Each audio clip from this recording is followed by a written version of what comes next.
This is October 6th, 1996, and Sumner Irwin Strashun, Bud Strashun, is speaking with Gare Crutcher in Wenatchee, Washington. And Bud, what I'd hoped to do in this tape is to ask you some questions about your life. And I would like to start with asking you when you were born. I was born in Boston, Massachusetts on February 12th, 1915. That's right in the middle of World War I. And that was Lincoln's, what? 1915. 1915? You're right. And you said that was Lincoln's... February 12th is Lincoln's birthday, too. Oh, really? And why were you named Sumner Irwin Strashun? Sumner is a very common name in Massachusetts. There's a Sumner Tunnel and a Sumner Wells, and I'm sure that had a bearing on my first name. Were you the oldest child? No, there are three children in my family. I was a middle child. The oldest is a girl, Lillian, and then and then the youngest is another girl. Her name is Annie. And what were their birthdays? Let's see. I'm not exactly sure. In years, though, how many years older was Lillian? Lillian was about 3 years older than I, and I was around 3, 4 years older than Annie. And what were your parents' names? My mother's name was Fanny, and my father's name was Harry. And what was your mom's maiden name? My mother's name was translated when she came into Ellis Island as Berkowitz. Another name that she was given was Burke, B-O-U-R-K-E, which is an abbreviation or a condensation of the name Berkowitz. So either name would be descriptive of her maiden name. And what country did she come from? She came from Latvia, really? which is one of the Baltic states. There's Estonia, Latvia, and Lithuania, and Latvia is sandwiched between Estonia and Lithuania. So she spoke Latvian? Well, actually, those three countries were under the domination of Russia at the time she was born.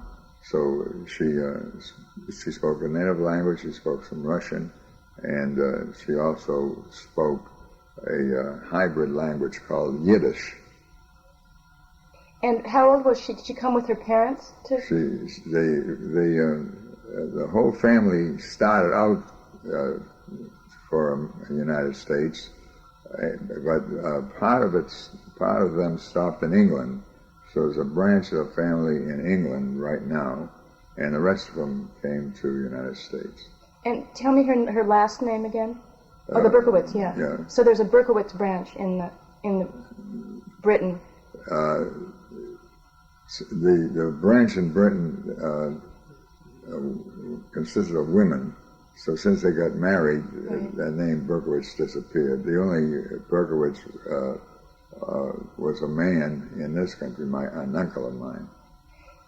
Did she ever? Was she young enough or old enough to remember her experience at Ellis Island, or was she pretty little? Well, she remembered it quite well. Did she tell you about it? No, she didn't, but I heard some stories that she had some trouble with her eyes, and they released the whole family except her, and kept her there, I guess, one day extra. During that time, I guess there was a lot of tensions about whether they're going to let her go through or send her back. Oh, my. And how many brothers and sisters were there? A big kind of group?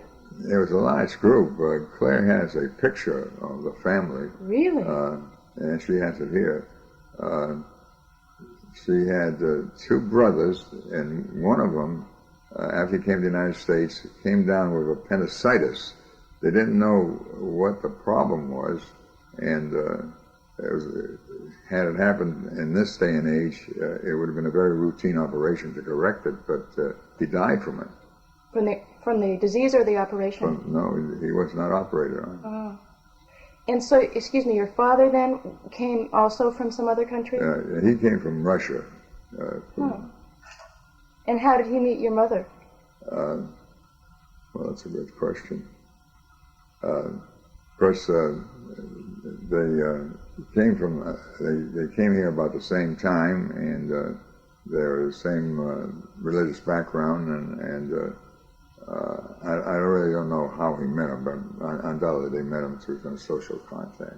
What was the approximate year that they came to Ellis Island? I know they didn't come together, but the big wave of immigration at that time was when the Russians released some of the barriers that kept the people in Russia, and that was in 1906.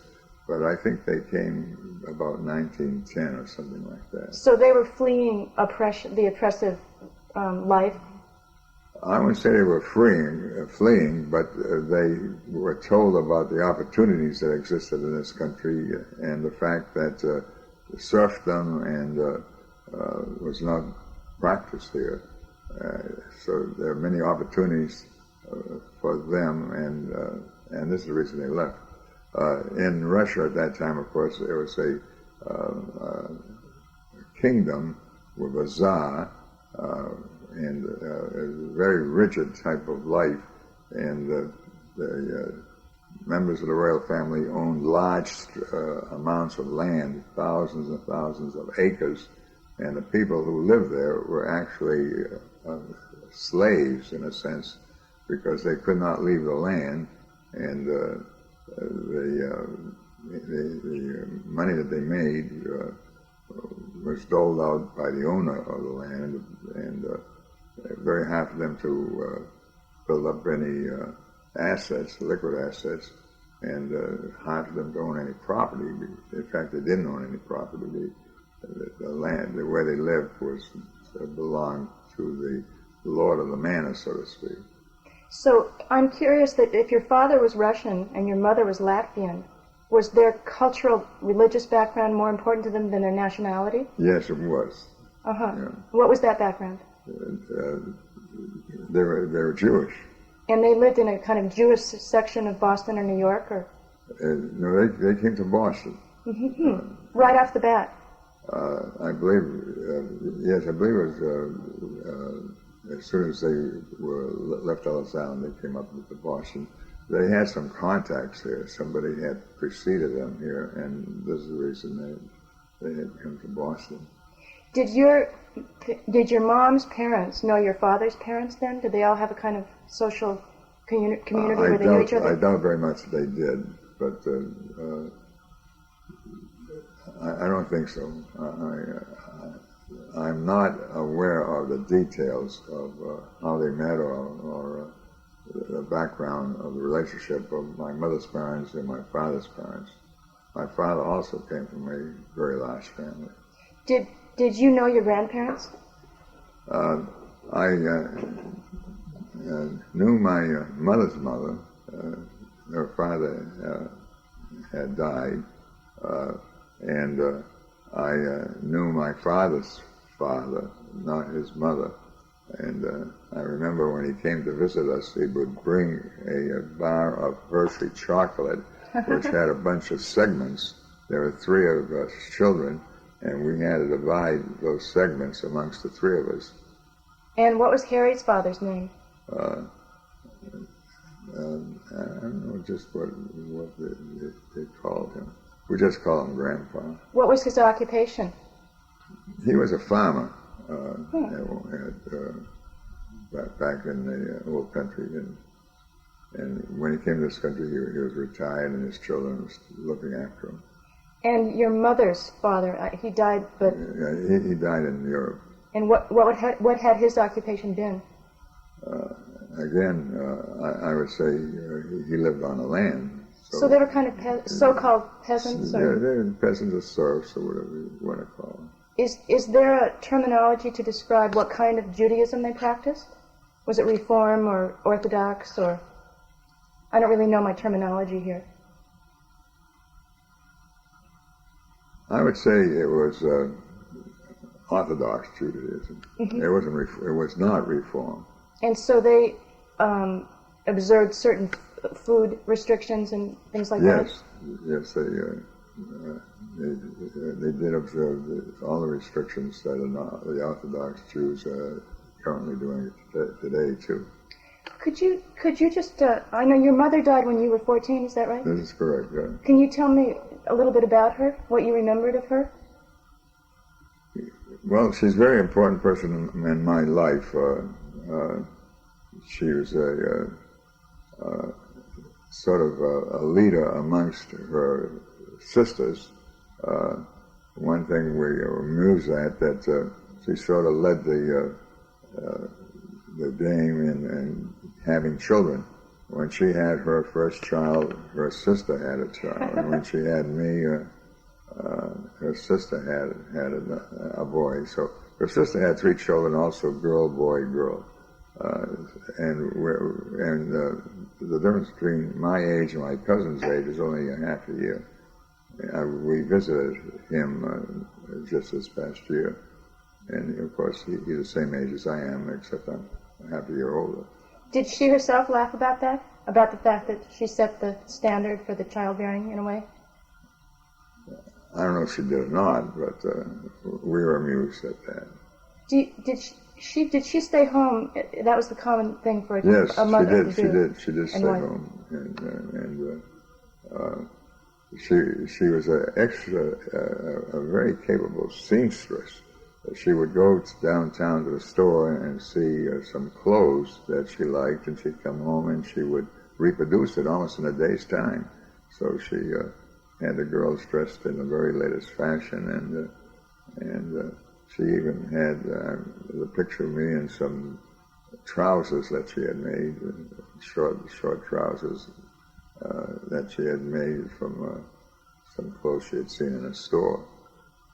So she's very, very good that way.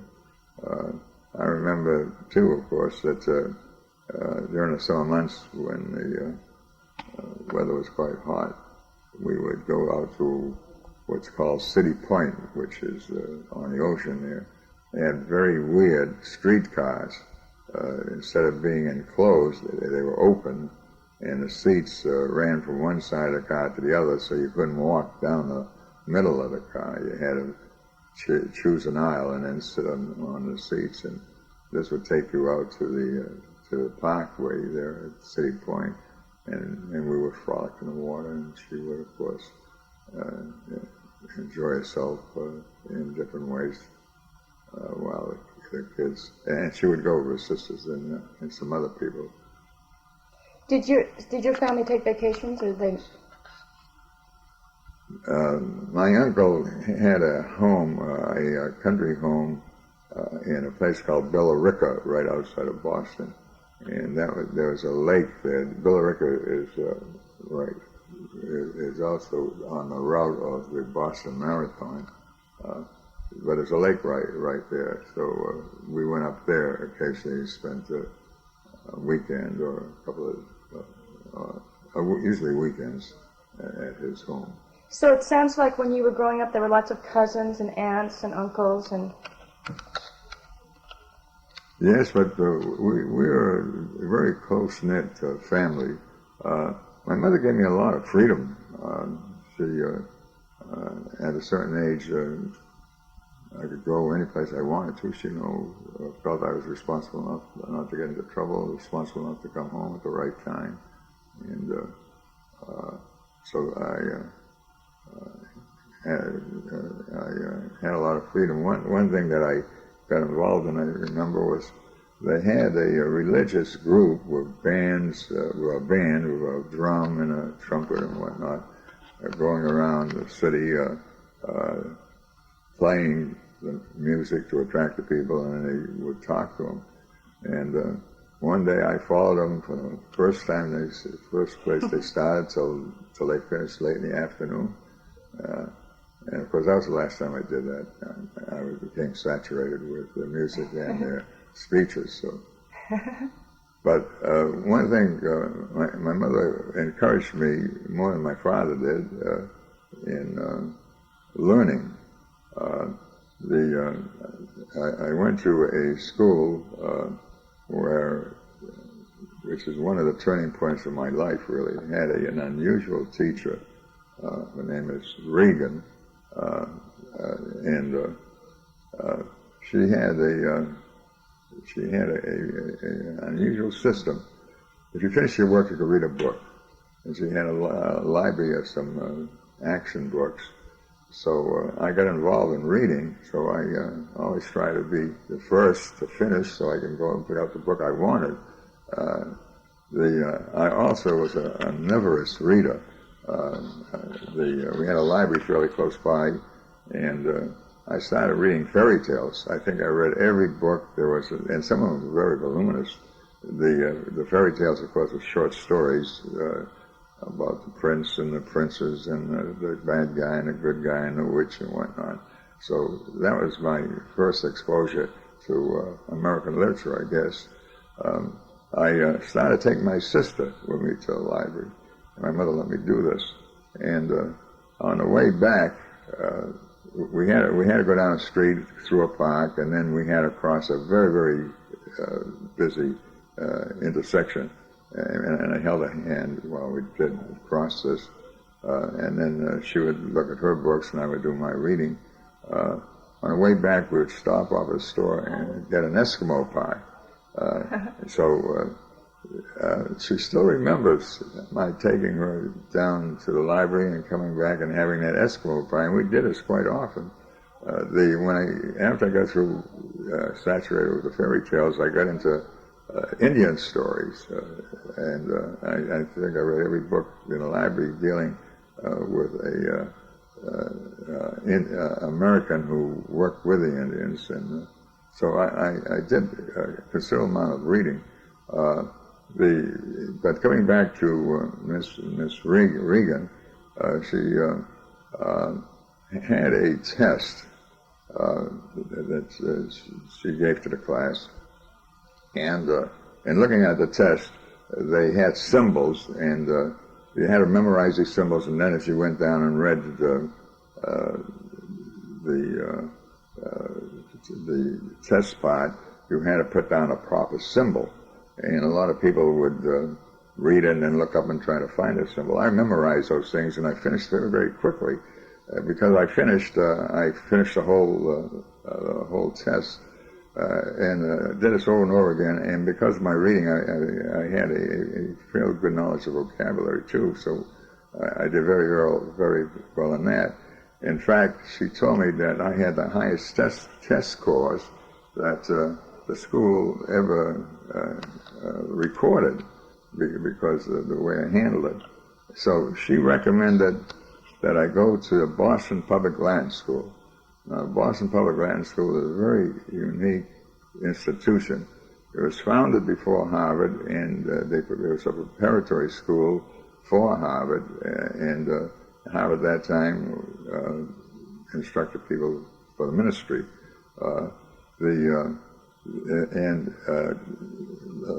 Usually in high school you have 4 grades. You go in as a freshman and you leave as a senior. Boston Public Latin School was different. It had classes. You go into the 6th class, which is similar to 7th grade, and you end up at the 1st class, which is similar to being the senior. So I talked my parents into letting me go to take the whole course. And at Boston Public Latin School, at one time they concentrated in Greek and in Latin. When I went there, I didn't take Greek. I took Latin for 6 years. And of course, down the road too, we learned French and German as I advanced up through the years.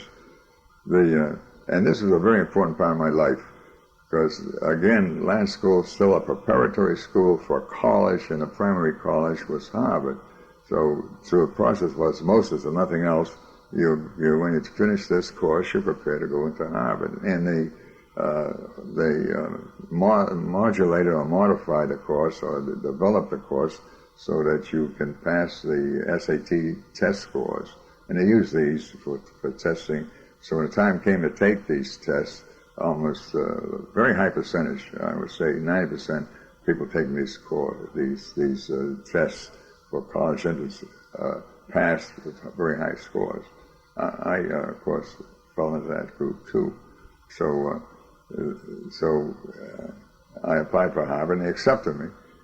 Didn't have very much money, and again, had to gamble. Had enough money for the first quarter only. So anyhow, I went in there, and it was quite a struggle getting through Harvard, and I had to do a lot of work. The height, most of my workload was 1 year when I got up very, very early in the morning, delivered the New York Times, the Herald Tribune, throughout the dormitories there, and then went to class, and then in the evening I was sort of a male nurse for a man for a young man who had epilepsy, and his folks didn't want him to go out in the street by himself because he might have a seizure at the wrong time in the wrong place. They wanted someone to be with him, and that was my job. I did a little bit of everything. I sold full of brushes. I sold. I worked in a hamburger joint, but I got enough money to keep going through school, and I got through, and I got my degree. But by doing this, and I lived at home, and it cost 10 cents to get out to Harvard, and I'd say it was 5 miles, maybe even further from where I lived to where Harvard was. And I walked these distances. Saturdays, I would work in a supermarket to something like that. They didn't give you the meat. They gave you a slip of paper. They put the meat on a conveyor and went back, and they had a bunch of kids, and I was one of them, to wrap the meat. And then they'd pay the slip of paper they had, marked paid, and they'd bring it over, and then you had to match up that slip for what was packaged, and you give it to them, and so forth. So I had a whole variety of jobs, and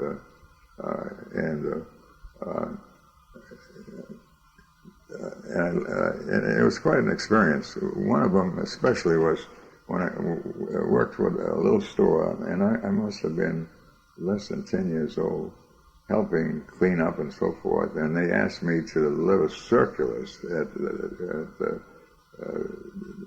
in a certain area there about sales they were going to have, and they wanted the circular placed at the door of each apartment, and these were row houses.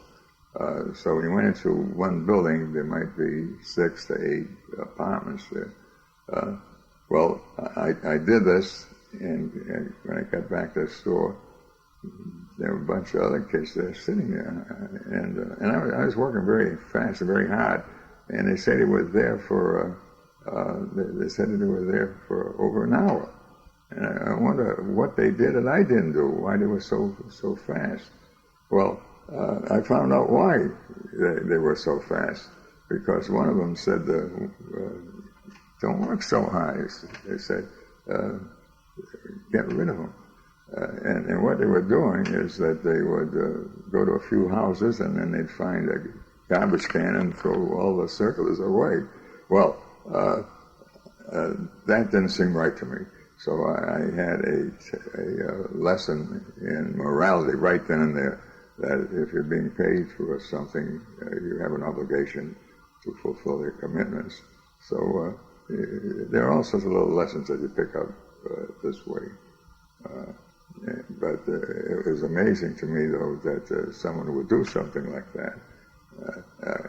And of course, if they continued that, they would get caught, and if they adopted that type of philosophy, they would get into trouble.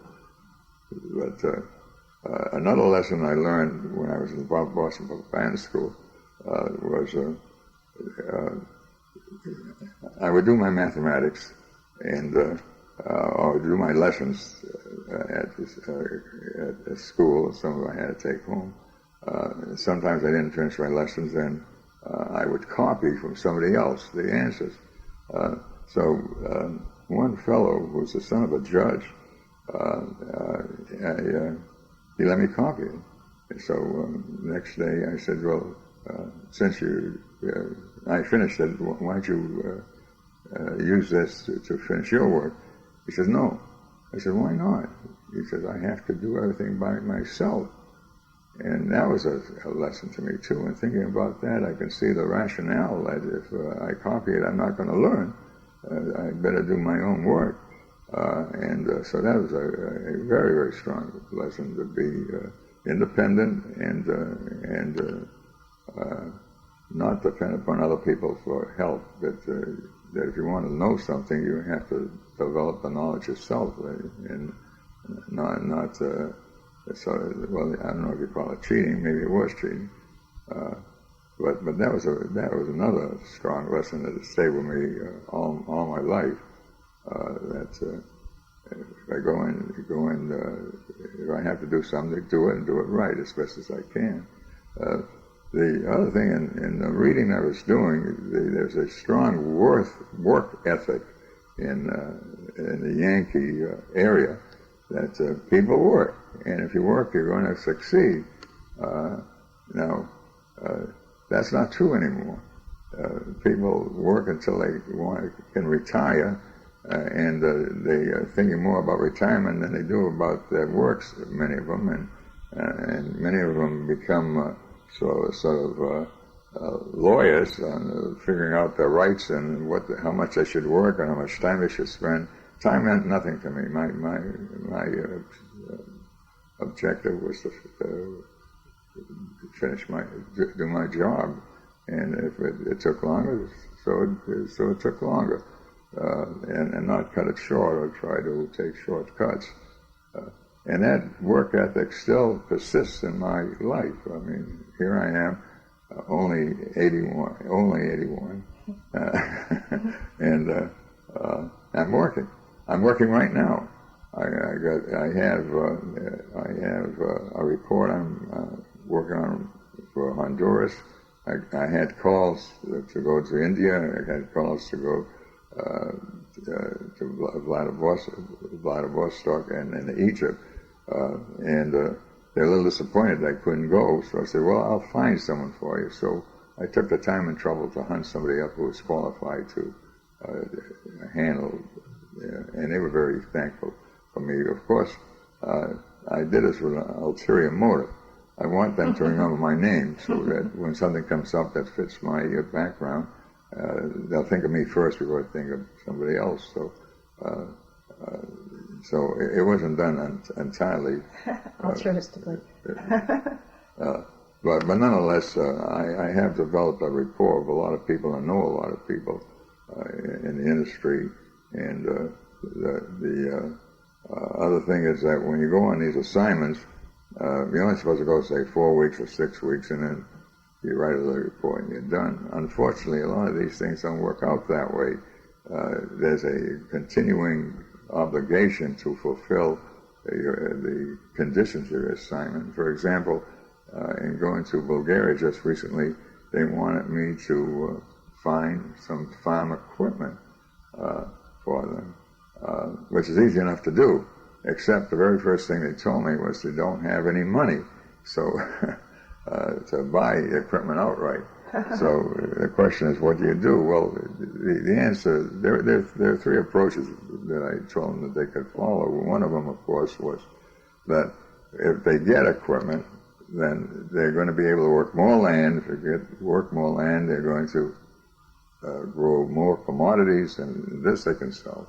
And then this now gives them the wherewithal to buy this farm equipment. So that the exercise now is to get somebody to trust them, to give them this equipment somehow or other, so that they can grow these extra food and get the money to pay for the equipment. So right now I'm in a process of locating people who would do this, and I did find somebody who's willing to do this. Of course, one problem leads to another problem. We're talking about several $1 million worth of equipment. Nobody wants to send equipment over to a country that's broke and doesn't have a very good repayment record, so they need some guarantees.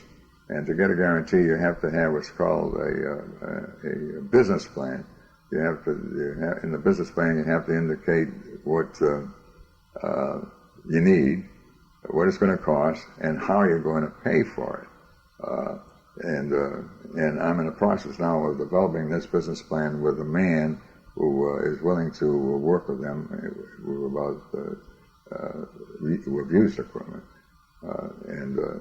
So I was only supposed to be there for 4 weeks, which I was, but now I've been involved for a couple of months, and it is going to be an ongoing thing until we come up with some sort of answer.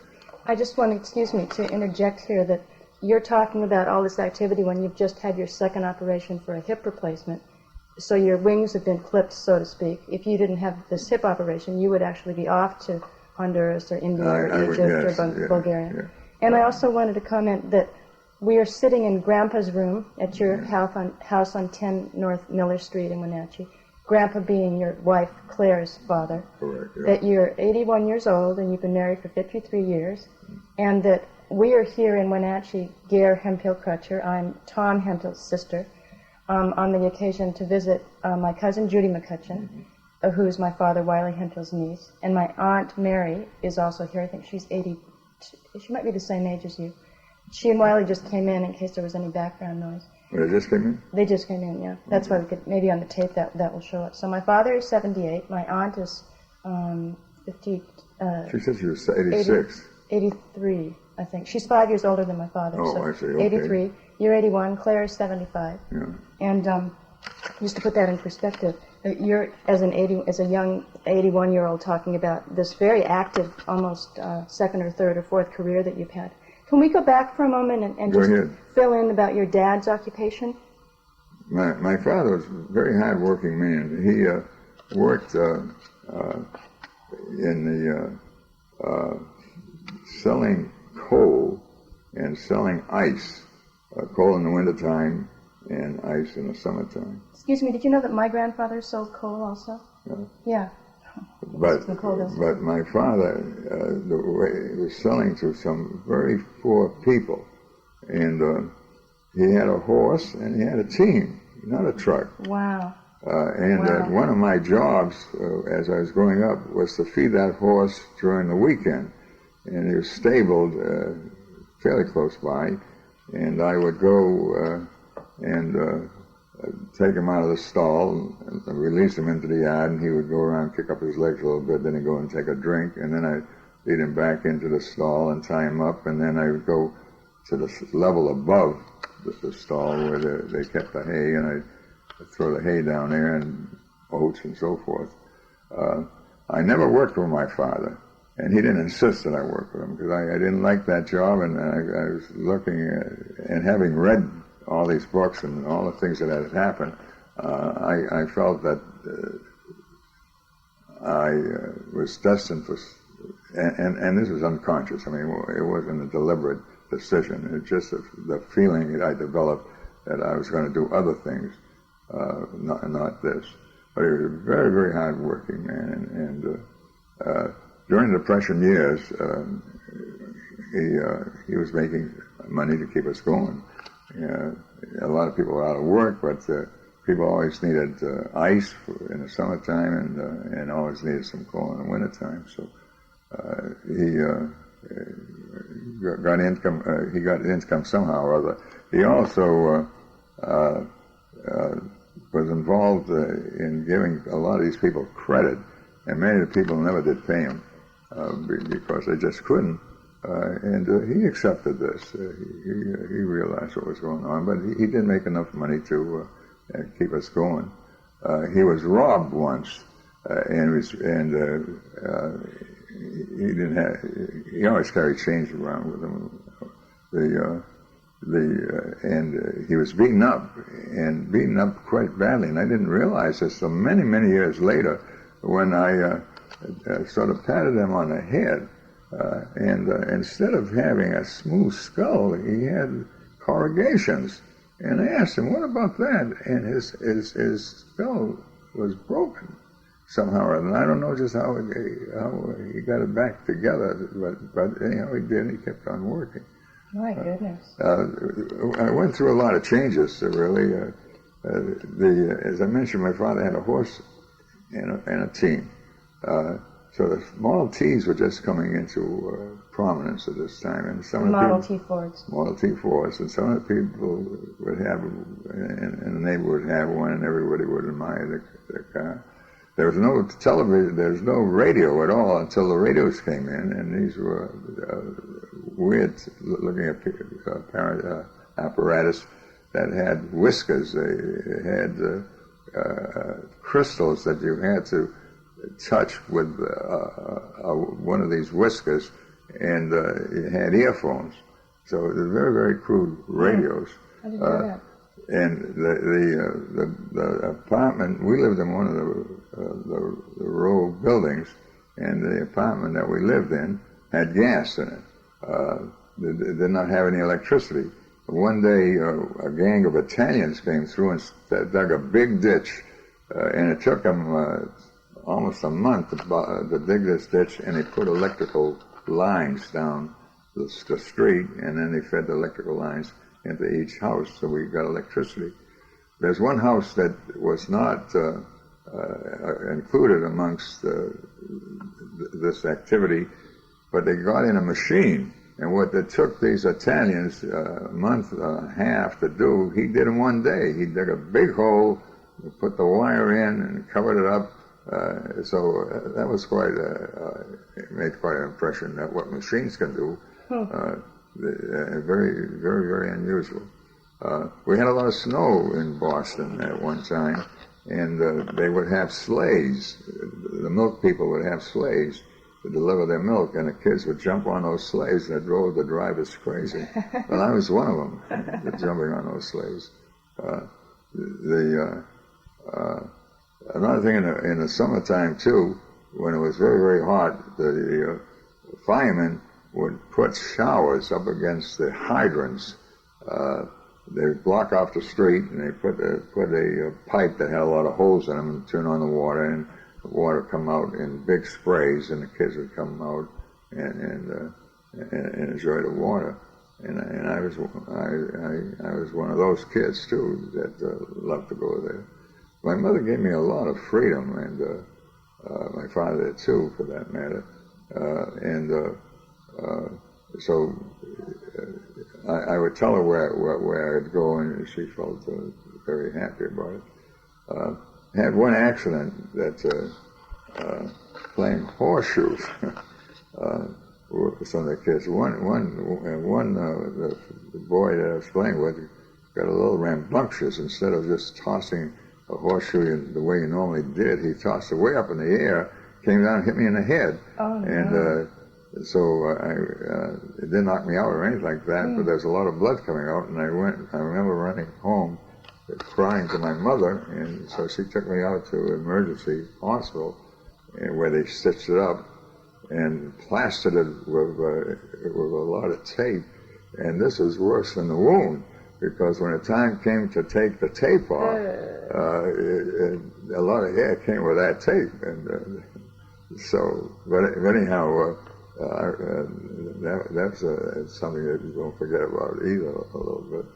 Was it expensive to send you to Boston Public Latin School? It didn't cost anything. Oh, that's great. The only thing, of course, is the lunches and the traveling. And I had some very unusual schoolmates. One that you might remember, a fellow by the name of Teddy White. He went to when he went to Harvard with me. He took up Chinese, and I thought, it's crazy. What do you want Chinese for?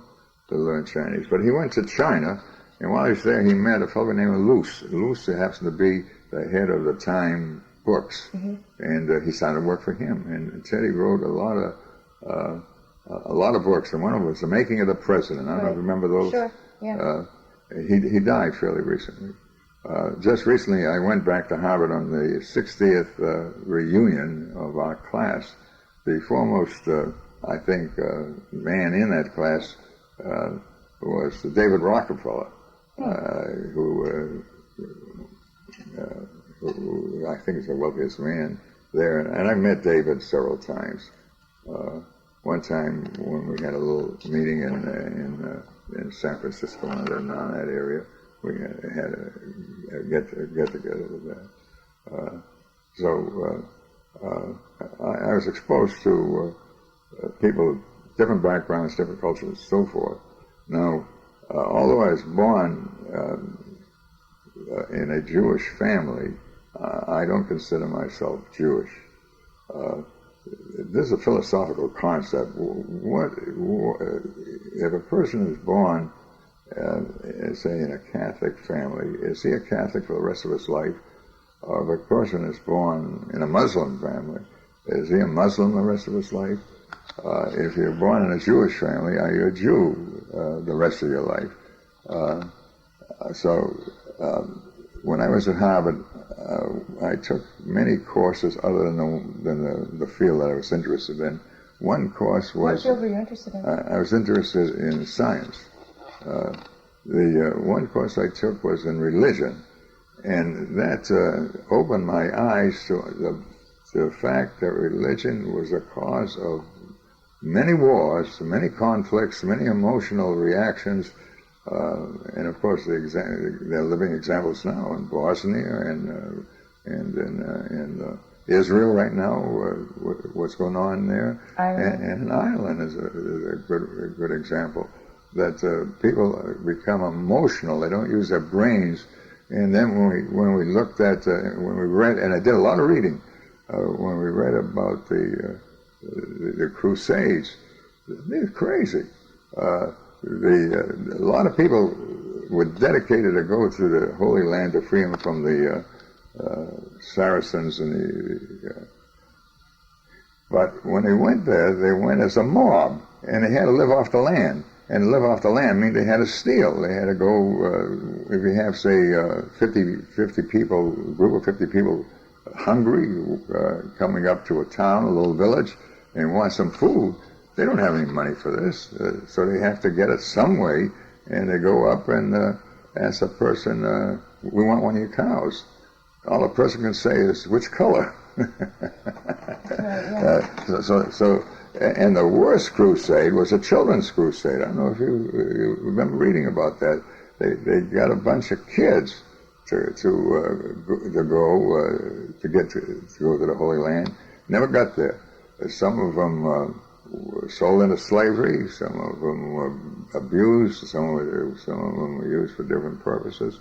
And that was just a horrible story. And then in talking about the virgin birth, this is something that's not scientifically correct. The Egyptians thought there was a spontaneous creation when all the bugs came out during the seasons there in Egypt. When the time came for planting and so forth, and the rains, and or they flooded the fields and were ready to plant, a lot of insects would appear all of a sudden. And it was very hard for them to account for what they were. So one way they accounted for, of course, is the fact that there was spontaneous creation. And this, of course, has been proved to be incorrect. Science, too, took a very funny form, too. They started to find skeletons of unusual creatures. And we accept this now, as a matter of fact. We don't question this at all. But it was very difficult for religion to explain this. There's a book called The Search for Adam, I think I have it someplace over here, that describes the dilemma it caused for the church in trying to explain the existence of these type of skeletons. Where did it come from? How long ago was it? Because the earth was supposed to have been created in 6 days. So anyhow, the point I'm coming around is that I'm not a very religious person.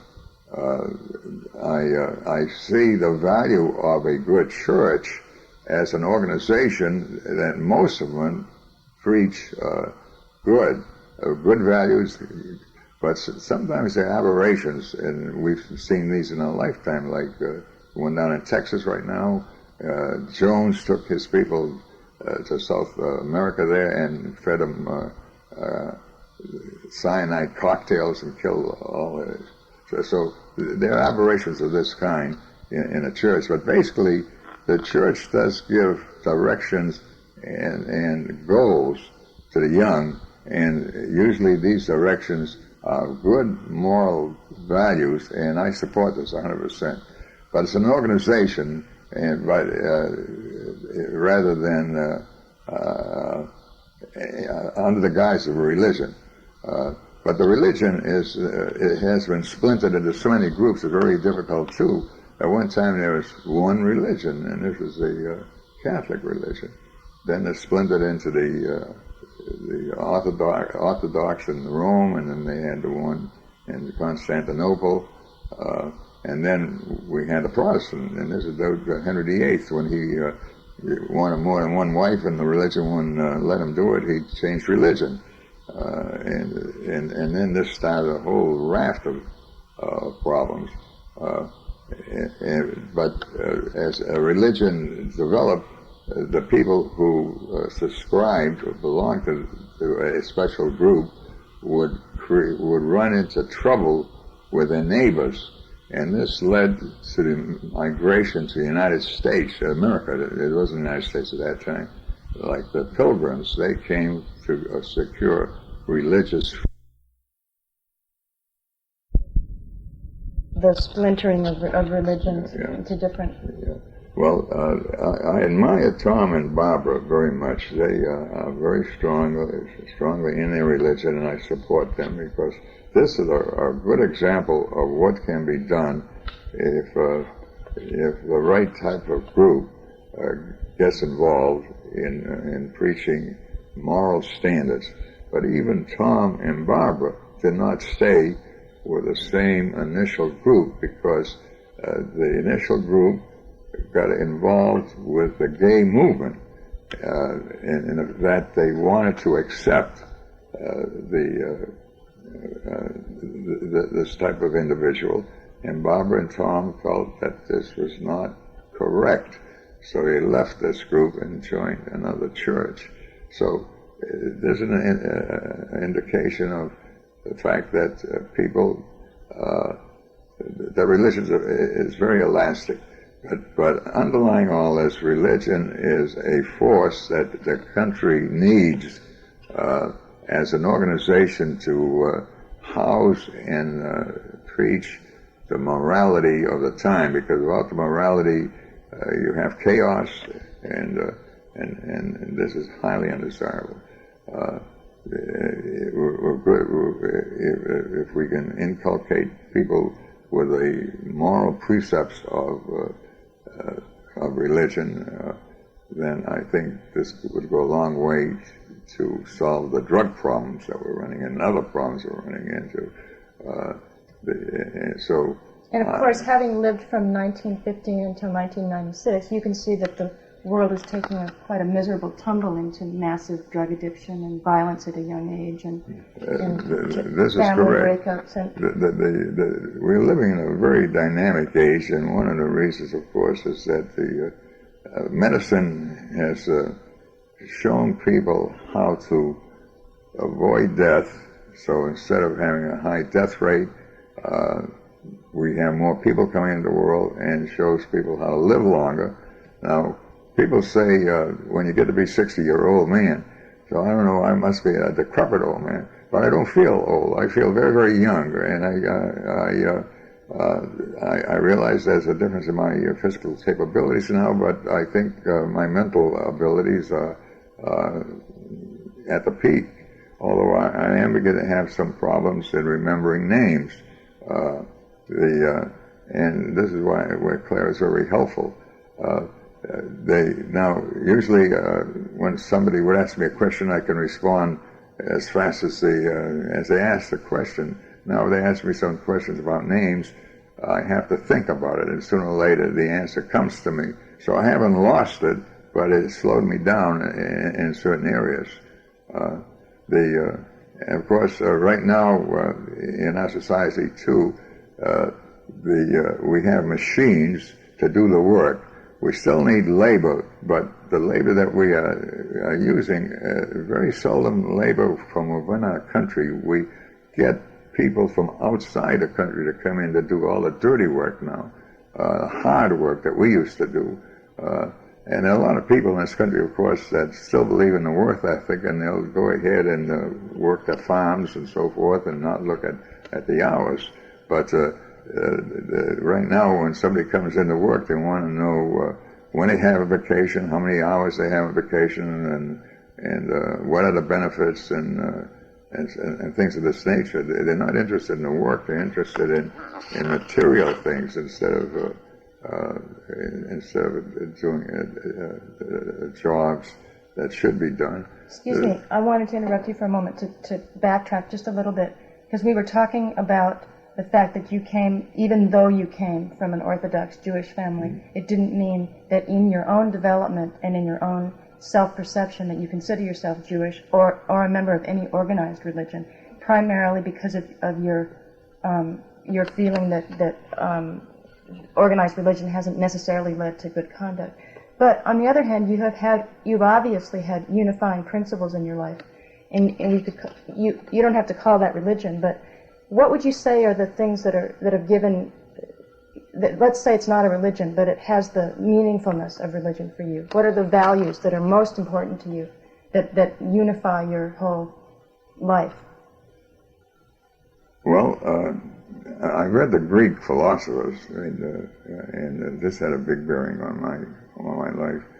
My folks, who were religious, had high moral principles, which were passed on to me. Again, being a member of a family, you absorb this and you accept it without question. It's only later, as you get older and start thinking about things, that you start to reevaluate your basic precepts. But you can also see that if you deviate from this, you're going to get into trouble, or the society is going to get into trouble. That there are some very basic things, whether it comes from religion or it comes from reading or wherever it comes from. One other very important part of my life is my military experience. When I got out of Harvard, I did not know exactly where to go and what to do. I got into the service, and that gave me a direction.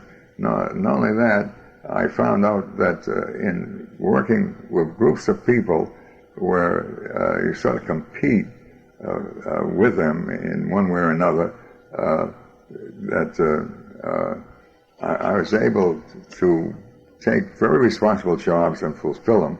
So I came in to the service as a private, and I left as a lieutenant colonel, because any time there was a job that they gave me, it was done, and it was done right, and done quickly, and done correctly. So of course, the fact that I moved this fast in a short period of time I was on active duty for 5.5 years, was due to the fact that we were at war, and that when the war started, we had a very small Army, Air Force, and so forth. And as they expanded this, they needed people to assume positions of responsibility. I happened to be in the right place at the right time, or the wrong place at the right time, and because of this, I was given an opportunity to show what I could do. I satisfied the powers that were there, and because of this, I had a chance to advance to high positions in the service. As I said, I had 5.5 years of active duty. Part of it was on Guam with the B-29s, and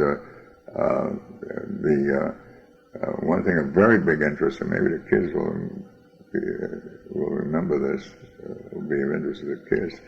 The Enola Gray was the B-29 that dropped the atomic bomb on Hiroshima. I was in the Mariana Islands, and I was in an island called Guam. The Enola Gray was on one of the Mariana Islands, and that was Tinian. the job I had in Guam was in photo intelligence, where we prepared target folders and had photographs taken of targets before they were bombed. We had photographs taken of the targets as they were being bombed, and photographs taken of the target after the bombing to see how much damage had been occurred. And based upon this, we evaluated the efficiency of the operation, and the thing that was of interest is that the photograph of the atomic bomb burst came through my laboratory, and when they brought in the film, they said, "Don't show this to anybody. It's very highly secret." Well, there were a bunch of reporters, and all of a sudden, General LeMay, who headed up the Air Force, came over and said, "Give it to everybody, give it to everybody." And they wanted to disseminate this, for, of course, for strategic reasons, to let everybody know what we had done, especially Japanese, to know what had gone on. Of course, you didn't have to tell the Japanese; they were aware of it. But the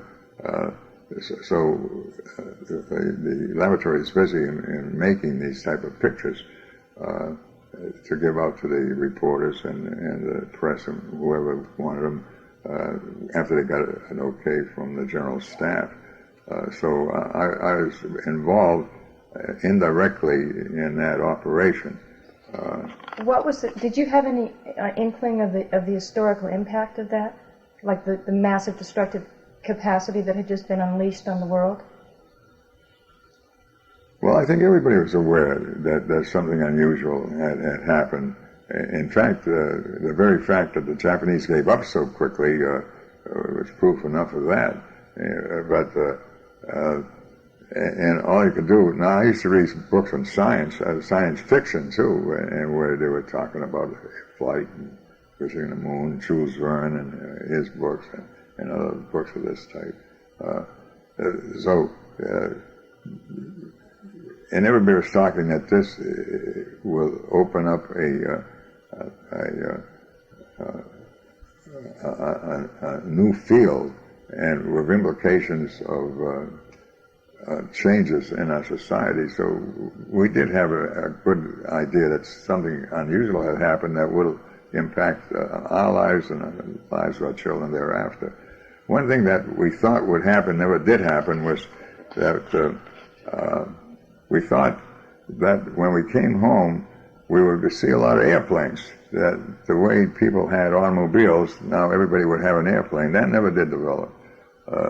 But another interesting thing was that we were able to buy cars before the war broke out for reasonable prices. For example, you could buy a very nice car for $1,000, something like that. So a lot of soldiers sent money home to their parents. Say, buy me a car, so when I come home, I have a car. When they went home, cars were not $1,000; they're up about $5,000 to $10,000. So that was a major change. Not only that, the demand was so great they didn't have enough cars to go around. So there's a lot of black marketing. So if you wanted a car, you not only had to pay the price for the car, you had to pay the salesman to put your name at the top of the list.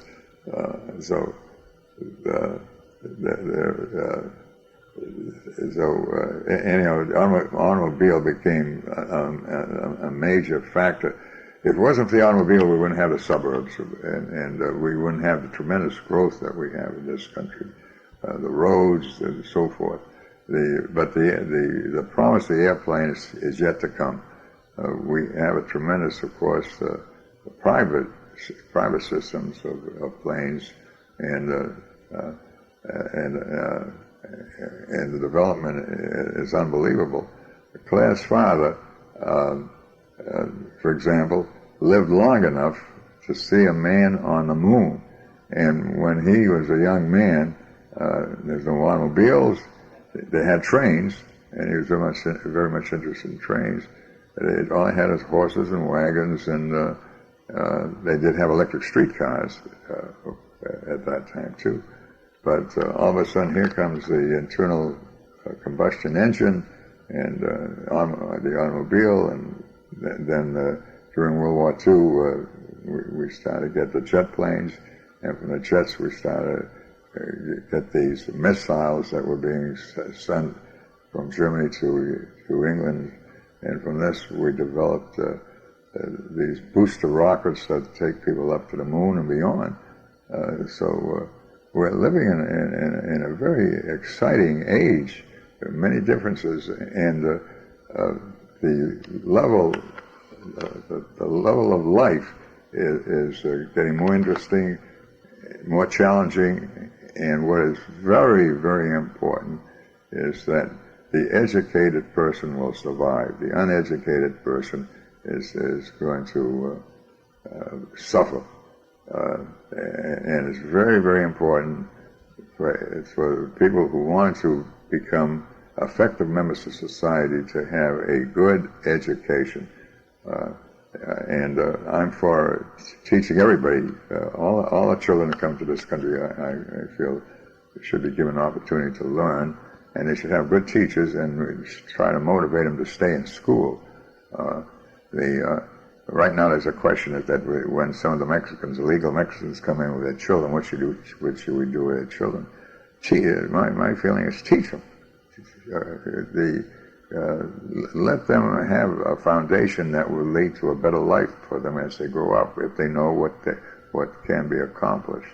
So education is very, very important, and every effort should be made to encourage people, encourage children and it's now a political issue too. I think the country realizes that education is so important. Excuse me, I wanted to interrupt and ask you, of all the things that you've experienced and also accomplished, because your life is filled with accomplishments, what's given you the most satisfaction? Or which things? I mean, it's hard to limit it to just one thing, but... Well, I think the most satisfaction is being able to cope with problems and solve them. I feel that if I'm not doing something, I'm going to wither on a vine, so to speak. So people ask me when I'm going to retire. I say when they bury me. Of course, a high point in my life too, of course, is my marriage. The children were very, very important to me, and right now, of course, the grandchildren are. I don't have as much contact with them as their parents do, but I'm watching them develop, and I think their parents are doing an outstanding job, both Barbara and Tom, and also Edie and Dave. They're doing really well, and hopefully, I think that what we have talked to Barbara, or what she was exposed to as she was growing up, had a bearing on how she handles her children, and also that's true of Edie too. Very, very proud of both of them. They're outstanding people. Well, they're obviously very proud of you too. You know, I'm musing that in my life, I was born in 1949, and in October, and my grandfather, Wiley Hemphill's father, James Wiley, died earlier that year, so I never knew that grandfather. Mm-hmm. I also didn't know my mother's father. Mm-hmm. But all of your grandchildren have a tremendous advantage to me. I feel somewhat envious, and I think it's wonderful for them that they not only knew you and Claire, but knew you when you were healthy, knew you when you were strong. My dear grandmother, Mamie Hemphill, had a stroke by the time I was born. That's too bad. So she couldn't fully communicate because her speech was impeded. She could communicate enough for me to know that she was an absolutely wonderfully sweet-tempered, loving, wonderful person. But the kind of depth of conversation that you and I have just had, which your lucky grandchildren who have had throughout their lives that they've known you, is really a tremendous advantage. Well, I don't get to talk to them too much. Now, Joan, I don't think I've said a half a dozen words to her, and this bothers me. I just wrote a letter this past week to Matt. He's going to go to college. And he doesn't know which college to go to. There's a matter of cost and so forth. I sent him a book and this book has 500,000, 500,000 ways of how to get money to get into college and stay into college. Some of these are scholarships, some of these are grants, some of these are loans, some of them are sort of weird. For example, if you had a certain name, you can get paid to go into college just because you have the name of the person who financed the scholarship. The different fraternal organizations, unions, and so forth have different scholarship funds too. So I told Matt that go for the gold and shoot for the stars. Well, maybe they didn't have that much contact with you, but that much contact, not that it is. Yeah. Later on, when they're your age and they're asked something similar, they might say, well, my grandpa Strashun always said, go for the gold, shoot for the stars. You don't know what kind of an impact that's had. Well, we'll see when I talk to Matt. Matt has a possibility of being a good baseball player. He's very much interested in this. But you cannot depend upon excelling in any one sport. It takes a lot of work, a lot of time, and good health. You have to have another option of that. If case you don't, what are you going to do? And here you have to have an education. And so I told him the decision is going to be yours with approval of your father and your mother. The grandpa can only make recommendations, but the decision must be yours because you will be committed to do what you decide. If you do what your father says, he's not going to be around all your life. So you have to have the inner feeling that you have to do something, and it has to come from you, not from other persons. So you have to make up your mind. But in make up your mind, you will get different recommendations and suggestions. And I made some suggestions for him. And one of them was that if he wants to go to an Eastern college, go to Harvard. If he wants to go to a college on the West Coast, go either to Stanford or University of California in Berkeley. And these three colleges are listed in Time magazine, which I also sent along with this book, as being amongst the outstanding national colleges. Harvard was and Stanford among the top 6. Number 1 on this survey was Yale. Harvard was number 3. It's very hard for a youngster to leave home. When they leave home, they are entirely on their own. When they go to college, there's nobody going to take them by the hand. They have to make the decisions on their own.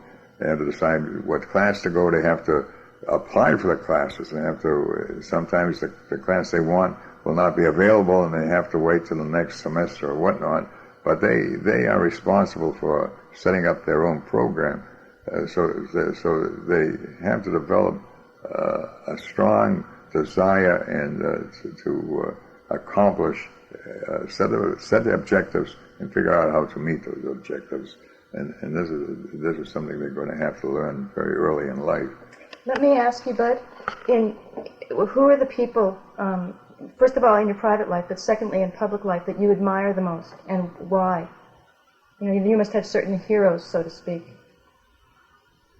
Well, that's a little hard to say, I admire people who accomplish things, the doers.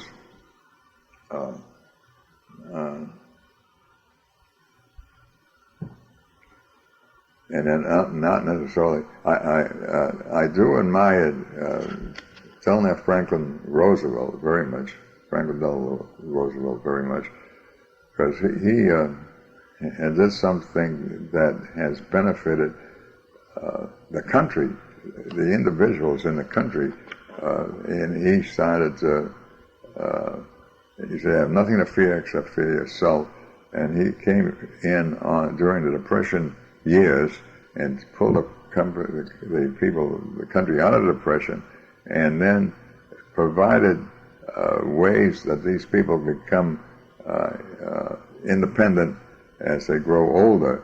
The Social Security, the Medicare, and so forth. That's very, very important in everybody's life, especially now that people are living longer. I admire him very, very much. Did your parents admire him also?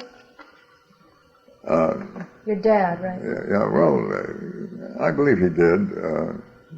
I didn't talk too much politics with my father.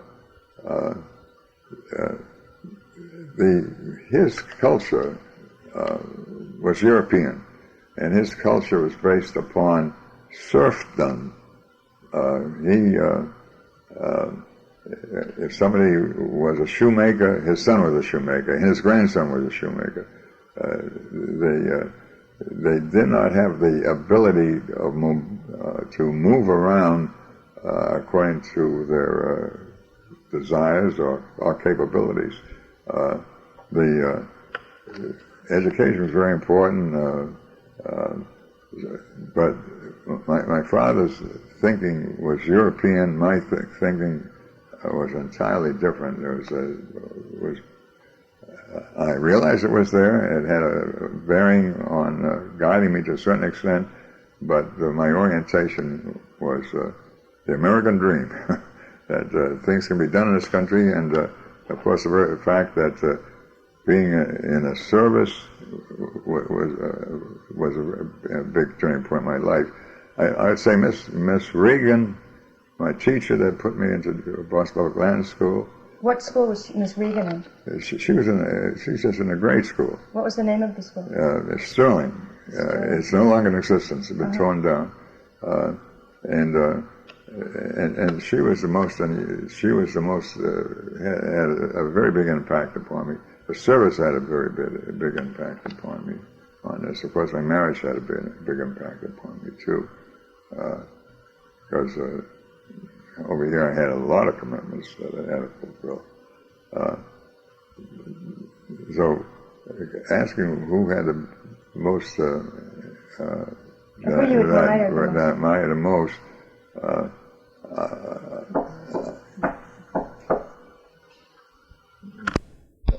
I admire doers like Lindbergh, who took a plane that flew. People who fly up into the moon, and I admire the inventors of unique scientific equipment and processes.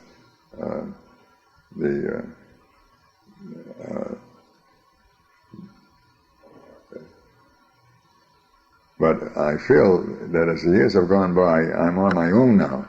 That I've reached a plateau, a point where I'm not, where I'm an advisor on this thing. I don't feel Tom and Barbara are of an age where they are the doers. They are the ones that are setting the basis for the next generation. And what I am now is sort of like an umpire or a referee, that if they do something that might lead to problems, it's my responsibility to make them aware of what might happen if they pursue certain courses of action. So I'm like an umpire or a referee now, but of course I'm not answering your question directly. Whom do I admire most? I don't know if there's any one person I admire too much right now. Well, may I ask you about Franklin Roosevelt? Did you ever see him in person? No, I didn't see him in person, but I was at school with some of his offspring. When I was in Harvard, some of his children were in Harvard, but I was not in their social class, so. But I mean, for example, just as an American citizen, did you ever see him drive by, or? No, I didn't. I just saw him on newsreels, and you heard him on the radio. I heard him on the radio too. Did you listen to the broadcast when he described that the bombs had been dropped on Pearl Harbor? Were you listening that day? Yeah, I heard it. I wasn't listening, but that thing was repeated over and over again on the radio, so I heard it. Did you listen I to... was over. I was. Let's see. Where was I when I was dropped? I was in the service when I was dropped. I was drafted in January 1941. The war broke out in December 1941. I was ready to go home. I had another month to go, and I would have been out of the service. Then the war broke out, and when I first got into the service, I was put into to Sumner General Hospital in a laboratory there because of my scientific background. When the war broke out, I transferred into the Air Corps, which is now the Air Force, and I went in there and became one of these. It was supposed to be 90-day wonders, but I was a 60-day wonder. I made a second lieutenant in about 60 days' time, and they kept me there as an instructor when they saw my background and they saw what I had accomplished and the tests I've run and so forth. They kept me there as an instructor at Lowry Field, and of course, getting married, or the person you marry often is due to circumstances beyond anybody's control. If I had not moved up to Wenatchee, Barbara would not have met Tom. If I had gone home and the war had not broken out in December, I would not have married Claire. When the war broke out and I transferred into the Air Corps, it was in the same city. So I met Claire, and then I had a chance to further my relationship with her. The very fact that I was put into Denver by the military is an accident too. That if they hadn't put me, say, in Georgia or someplace else, I would never have met him. So, so sometimes you can reflect upon how do people meet and why do they meet? Is it ordained or is it entirely an accident of fate, or what? The relationship I had with Claire has been a very, very good one. Obviously, we've been married 53 years. But I tell everybody that Claire is a war bride, which she is, because I married her during the war. But I also tell them the war isn't over yet. We have our skirmishes, but we never go to bed mad, angry. But sometimes we stay up an awful late.